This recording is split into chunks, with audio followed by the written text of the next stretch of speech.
En el año 2014, la poeta Becky Urbina ganó el premio Escritura gracias a su libro Camping en el País de las Maravillas. El libro fue publicado ese año justamente a raíz del premio y ese mismo año obtiene el premio Luces como mejor poemario del año 2014. El año pasado, hace poco, el libro fue reeditado en una muy bonita edición de autor.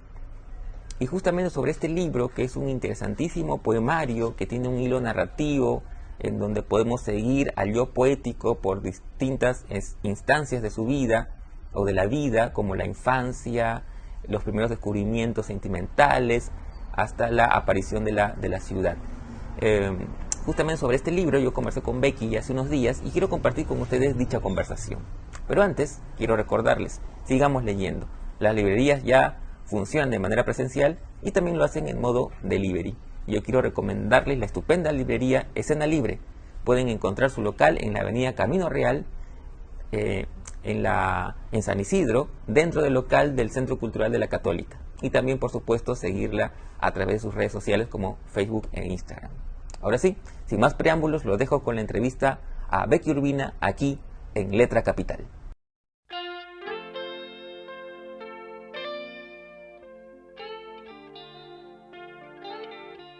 Hola Becky, ¿cómo estás? Primero que nada, gracias por tu tiempo y por permitirnos esta charla sobre la reedición de tu primer poemario, Camping en el País de las Maravillas, que ha salido reeditado en una muy bonita edición.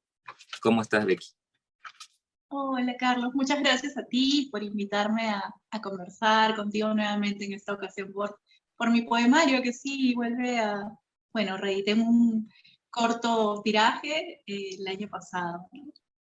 Bueno, este poemario sale a la luz en el 2014 y además sale a la luz, digamos bendecido, por decirlo de alguna manera, porque ganas el premio Escritura, ¿no? Que es un premio bastante conocido para poetas, mujeres, pero también ganas el premio Luces, digamos que es un premio de los lectores, básicamente, ¿verdad? Eh, Quería empezar un poco la conversación antes de entrarnos de lleno al libro sobre ese momento, ¿no? O sea, ¿qué significa para ti, digamos, como autora, como poeta, que recién, digamos, que era tu primer libro y llegaste así con ese reconocimiento? Sí, bueno, en realidad yo creo que el premio en sí hizo posible que el libro se llegue a publicar en ese entonces, porque yo había estado llevando talleres de poesía, bueno, llevé con Carmen Ollé, con Miguel Ildefonso, con Victoria Guerrero, y justamente en los de Miguel, él me ayudó a estructurar este libro, ¿no? Porque yo sentía que tenía muchos poemas, pero no sentía que tenía un libro. Y él me dijo, sí, pero mira, si te das cuenta, todos giran en torno a algo que puedes llegar a ser un conjunto, ¿no? Él me ayudó mucho a hacer esto de las secciones, por ejemplo. Y entonces yo cuando ya lo tuve, justo estaba la convocatoria del premio Escritura, y dije, bueno, lo mandaré, y si no sale, que es lo más probable, ya lo publicaré por mi parte, que es lo que hacemos mucho los poetas, las poetas, ¿no? Terminar pagando una edición, porque bueno, la poesía no es que se venda así, no es que sea bestseller. Entonces ya me había hecho esa idea, pero en el interín, ya habiendo enviado al concurso el libro, me enteré que estaba embarazada. Me enteré que esperaba a Vicente. Entonces dije, o sea, obviamente me emocioné por Vicente, que en ese entonces no sabía que era hombre aún, y bueno, pero dije, ya no creo que pueda publicar mi libro, porque tener un hijo implica muchos gastos, muchas inversiones, ¿no? Entonces, como que dije, ya no voy a poder invertir en la publicación, así que ya será para dentro de unos años, quién sabe, en algún momento voy a poder sacarlo. Pero unos meses después me enteré de que había ganado el concurso, ¿no? Y en verdad, gracias a este premio, el premio Escritura, se pudo llegar a publicar mi libro en ese entonces, ¿no? Algo que yo ya estaba viendo difícil llegar a lograrlo. Entonces creo que sí, fue muy importante para mí obtener ese libro ese libro, ese premio en ese momento en específico, ¿no? En que las cosas se me complicaban un poco por lo económico. Y bueno, Claro, por el porque, lado, sí, no, perdón, sí. sí, claro, porque digamos que una de los beneficios de ganar el premio es que se publicaba el libro, digamos, ¿no? Ese es uno de los premios. Sí, exacto, porque como te digo, yo estaba pensando en la autopublicación, pero ya no lo vi posible cuando me enteré que estaba embarazada, ¿no? Y bueno, lo otro del premio Luces lo critican mucho, ya uno se siente como avergonzada, pero en verdad para mí fue algo muy bonito porque, como tú dices, es un premio de los lectores y se siente el cariño de alguna forma, ¿no? Y claro, puede ser que la poesía no se venda, no sé, 5.000 ejemplares y hayan 5.000 votos, pero sí pienso que es gente que de alguna manera ha accedido, te ha escuchado en un recital, ha leído algunos de tus poemas en un blog, entonces es en cierta forma también gente lectora, ¿no? Ujú.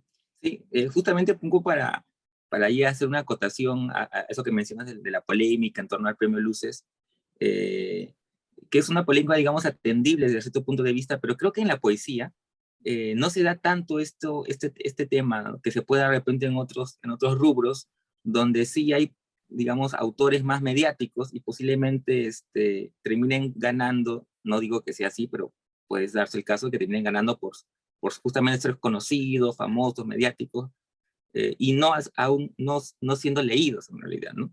En cambio, la poesía, que es un gueto un poco más pequeño, ¿no? O sea, no hay poetas famosos, lamentablemente, eh, pero quizás sea bueno porque quizás quienes votan por un poeta es porque o lo han leído bien, o por, como tú dices, de repente han leído un poema por ahí y dicen, ah, mira, me gusta este poeta o esta poeta y voto por esa persona, ¿no? Me parece que por ese lado quizás la poesía vaya por otro sendero, ¿no?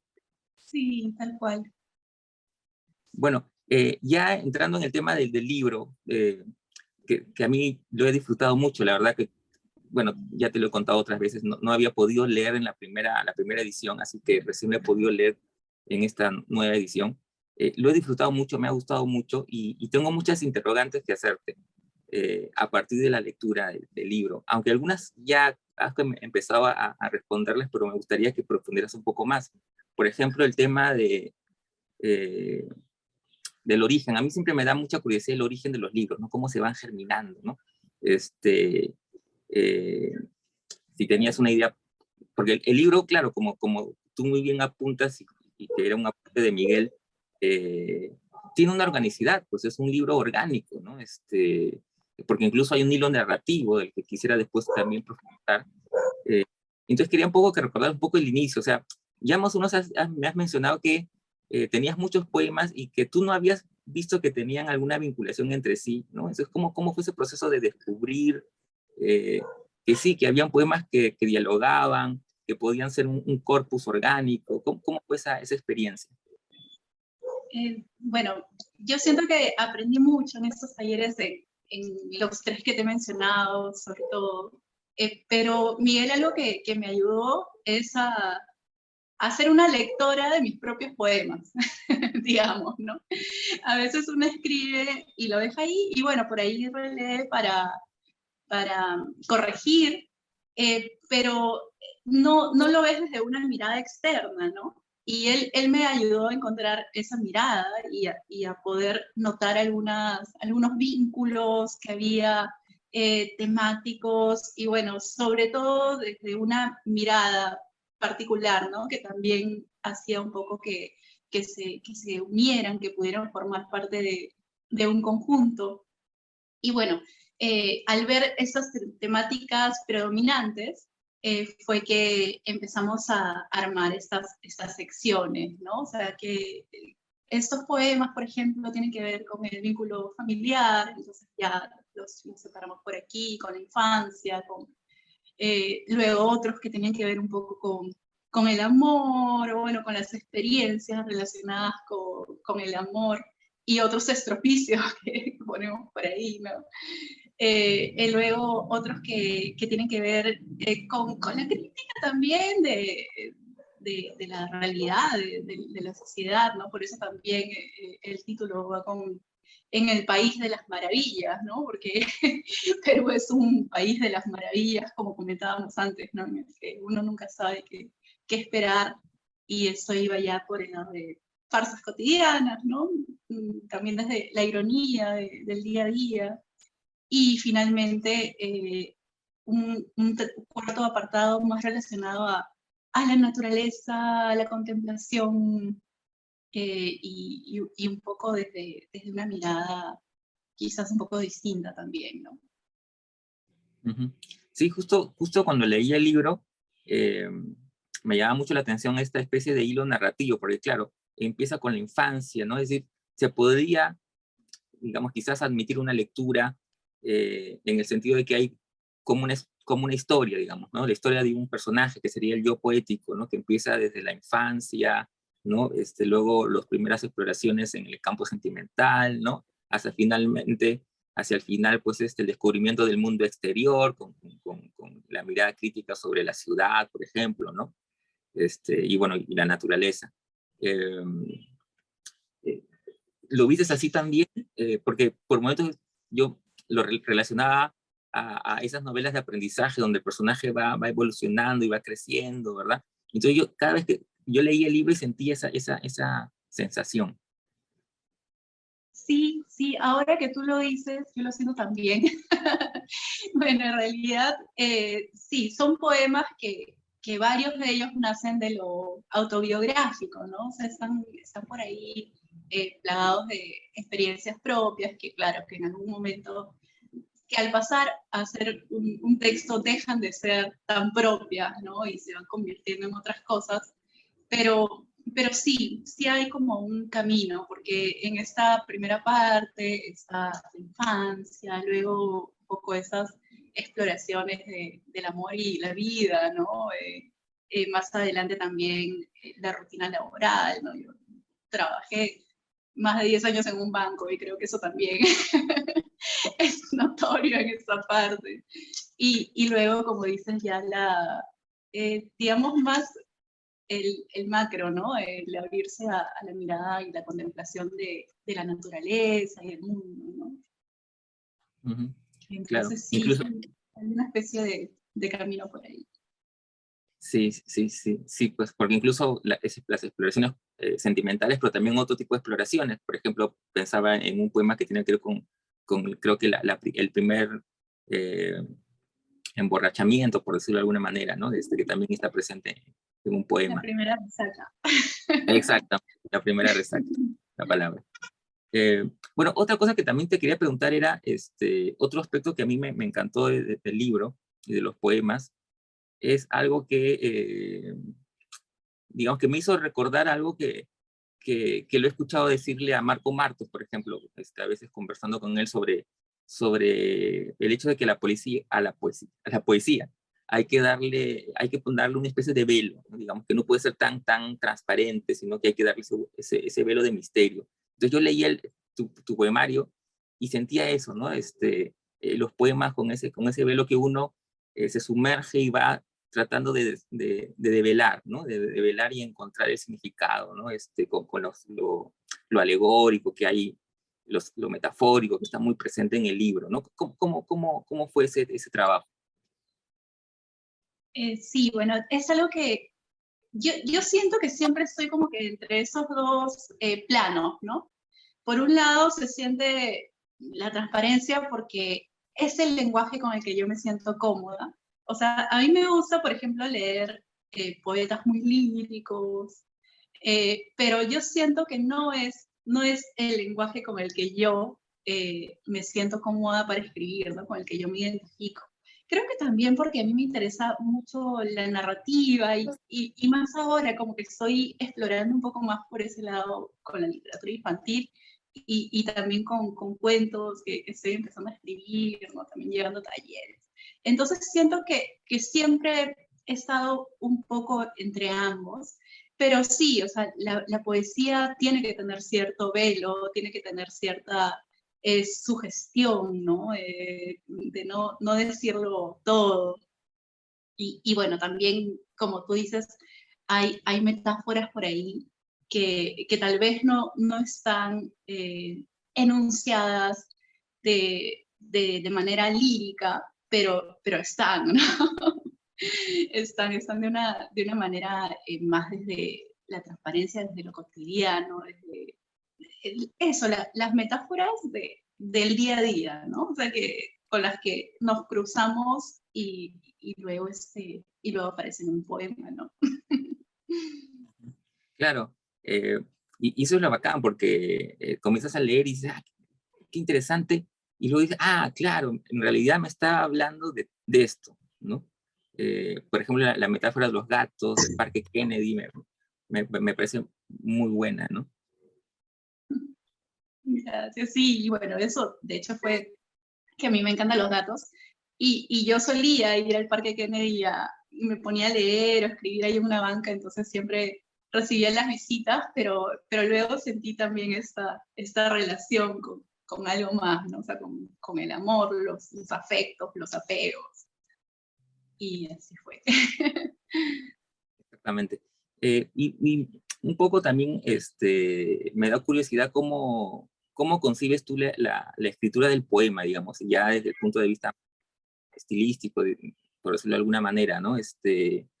Eh, ¿Sueles corregir mucho o eres más bien más, digamos, que le da más importancia a lo espontáneo, ¿no? Como algunos poetas de repente tienen una primera versión y casi no hay cambios en esa primera versión porque, digamos, le dan prioridad a ese primer deslumbramiento de la inspiración, o hay otros poetas pues que al contrario, ya casi no queda nada, ningún rastro o pocos rastros del poema original porque es básicamente pulir, pulir, pulir, pulir. ¿Cómo es tu caso? Yo he tenido un poco de ambos casos, ¿sabes? Porque en algunos poemas los he escrito así del deslumbramiento inicial, como tú dices, ¿no? Del momento en que surgieron. Y luego lo que hago generalmente es corregirlos, pero no encima, ¿no? Sino hacer otras versiones, ya sea en la compu o a veces también por escrito, para no, me da miedo perderlos, ¿no? A veces he tachado y después he querido volver y ya no he, no he podido encontrar tal cual lo que tenía. Entonces, al menos cuando lo hago en mano, si hago un tachón, lo hago muy despacito o escribo nuevamente una versión de la siguiente página, ¿no? Que es lo que prefiero últimamente. Entonces, sí hago corrección, definitivamente, pero como conservo las versiones anteriores, a veces regreso a la primera o una de las primeras, porque siento que había algo ahí que me importaba y que estaba perdiendo luego de tanta corrección, ¿no? Y bueno, ha habido por ahí uno que otro poema que también he corregido cositas muy pequeñas y ha quedado casi tal cual. Ha habido otros que sí he reformulado totalmente, ¿no? Me pasa un poco ambas experiencias, ¿no? Y a veces me pasa también que he escrito un verso, o sea, una idea que se me ha venido a la mente y que he sentido que era el final de un poema, ¿no? Por ejemplo. Y lo he escrito, lo he apuntado y ya luego, en otro momento que he tenido más calma, me he sentado a leerlo y ahí es que he empezado a construir, ¿no? A veces no a partir de una idea, sino de un verso que sabes que va a ser o una parte de un poema o va a tener una parte en específico, ¿no? Por ejemplo, yo sentí por ahí una vez que será un final, ¿no? Y entonces lo dejé apuntado así, ese es el final de un poema, y luego ya regresé a eso, ¿no? Ah, qué bacán.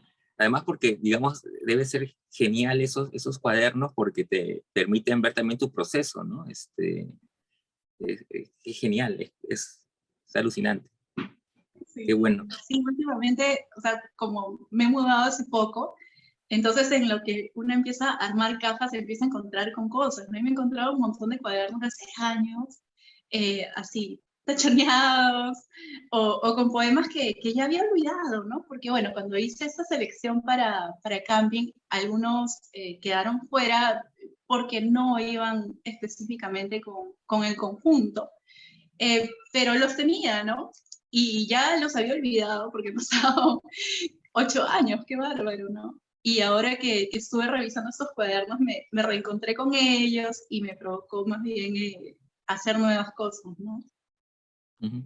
Oye, justamente te iba a preguntar sobre los 8 años, porque han pasado ya 8 años de la publicación del libro, y quería preguntarte sobre tu relación con la poesía actual, ¿no? O sea, no con la poesía actual, sino Mi actualmente, ¿cómo es relación tu actual. relación? Sí, ¿no? Porque claro, quienes te conocemos y te leemos, pues eh, tú has empezado un camino también como autora de narrativa infantil, con 2 libros que yo he leído muy buenos. eh, y entonces tienes otro camino narrativo, digamos, ¿no? Eh, ¿Dónde se sitúa la poesía ahora? Yo siento que la poesía siempre va a tener un lugar predominante en mi biblioteca, ¿no? Por ejemplo, volviendo a la mudanza y el nuevo armado de la biblioteca, definitivamente mi biblioteca tiene, no sé, 50%. Tengo tres estantes, pero la poesía es digamos, lo que más tengo y de lo que más veo, de lo que más me sigo alimentando, ¿no? Por más que pase por ahí a la narrativa, creo que la poesía siempre está como presente, ya sea en lo que escribo, en narrativa, creo que por ahí hay algo de poesía también, como en lo que más leo, ¿no? Ahora sí, ahora leo más novelas, por ejemplo, porque me está interesando más narrativa escrita por mujeres, sobre todo, pero siempre termino volviendo también a la poesía, ¿no? Y bueno, hablando de poesía actual, hay muchas poetas interesantes, por ejemplo, que han publicado últimamente y también me encanta leerlas, como volver a mis predilectos de siempre, ¿no? Pero sí, sigues escribiendo poesía. eh, Sí, sí sigo escribiendo poesía, pero tengo 2 proyectos a medio hacer y me cuesta concluirlos. O sea, es como que estoy ahorita con 2 lenguajes en la cabeza, ¿no? Entonces, por un lado, tengo estos dos que uno había iniciado ya hace varios años, pero dejé a medias porque no sumé más poemas al conjunto, que tenía que ver con la maternidad. Y otro proyecto más que en realidad es más híbrido, y estaba pensando convertirlo en una cosa distinta, por más que surgió de la poesía. Y creo que es efectivamente porque he estado leyendo también narrativa últimamente que me ha llevado a ver otras posibilidades de la escritura, aunque yo también pienso que me gusta mucho lo híbrido, ¿no? Lo que no es necesariamente poesía o narrativa. Por ejemplo, a mí me gustan mucho los poemas en prosa, o bueno, prosas poéticas. Y por eso siempre he estado cerca de este límite en que no se sabe bien qué es, ¿no? Cierto, cierto. Aunque también pensaba, ahora que me decías que la poesía es muy importante para ti, incluso dentro de la narrativa, ¿no? Algo que creo que me decía Rodolfo Inostroza, ¿no? Que él, digamos, también hizo narrativa, además muy buena, incluso teatro y, en fin, novela, cuentos, pero sin embargo él me decía que él sentía que su núcleo, digamos, creativo era la poesía, ¿no? Que de ahí partía, ¿no? Que era un poeta que Claro. podía hacer novelas, cuentos, teatro, pero que básicamente él se sentía un poeta. ¿Tú compartes un poco esa mirada? Sí, yo creo que sí, yo creo que la poesía es lo que más me mueve, ¿no? Entonces podría sentir también que es mi núcleo, que de ahí parto, aunque vaya a estructurar un cuento, una novela, la poesía está ahí, ¿no? Como que subyace. Un poco para ir terminando esta agradable charla, quería preguntarte sobre futuros proyectos. Ya nos has hablado un poco de cómo van esos 2 poemarios todavía tendremos que esperar seguramente un tiempo más, pero ¿qué viene? Tú además dictas talleres, ¿no? Cuéntame un poquito sobre eso. Sí, bueno, este año he empezado a dictar algunos talleres por mi parte, para niños, talleres de escritura, también de lectura del libro álbum que he estado dictando con el Fondo de Cultura Económica. Un taller muy lindo porque es de lectura del libro álbum, pero para adultos, porque yo he descubierto muchas veces, por ejemplo, en la sección de niños, a adultos como medio avergonzados de qué hago yo leyendo cada un libro para niños. Y no lo pienso así porque en verdad los libros álbum, los álbumes son libros para chicos y grandes, ¿no? Son libros que yo diría también funcionan con niños, pero no son solamente para ellos, ¿no? Porque tienen muchas interpretaciones a partir de las imágenes, de la intertextualidad que presentan, de las múltiples miradas, los niveles de lectura. Entonces ha sido algo muy rico compartir con las chicas que se han inscrito este mes en el taller. Ya estamos por terminar esta semana. Y bueno, ha sido una experiencia muy bacán porque también los álbumes permiten, en cada lectura nueva que das, te vas dando cuenta de nuevas cosas o vas haciendo nuevas conexiones que quizás antes no habías percibido, ¿no? Entonces ha sido muy bonito. También voy a estar pronto un taller abocado a la escritura de literatura infantil y juvenil, o sea, que se va a hablar un poco de todos los géneros dentro de la literatura infantil y juvenil, ¿no? Y bueno, también espero seguir con otros talleres para niños, niñas. Tenemos por ahí pensando algo, no sé si puedo spoilear, pero no, mejor eso me lo voy a guardar hasta que ya sea un hecho. Y bueno, en la escritura sí, tengo estos dos proyectos que están medio encaminados, pero medio inconclusos. Y también en literatura infantil tengo por ahí algunos proyectos que estoy trabajando. Uno que ya te había comentado antes con Natalicia Juro, que bueno, por las cuestiones de la pandemia todo está un poquito más complicado, pero que esperamos que pueda ver la luz pronto, ¿no? Muchas gracias, Becky. Siempre es un placer conversar contigo. Gracias a ti, Carlos. A mí también me ha encantado conversar contigo nuevamente.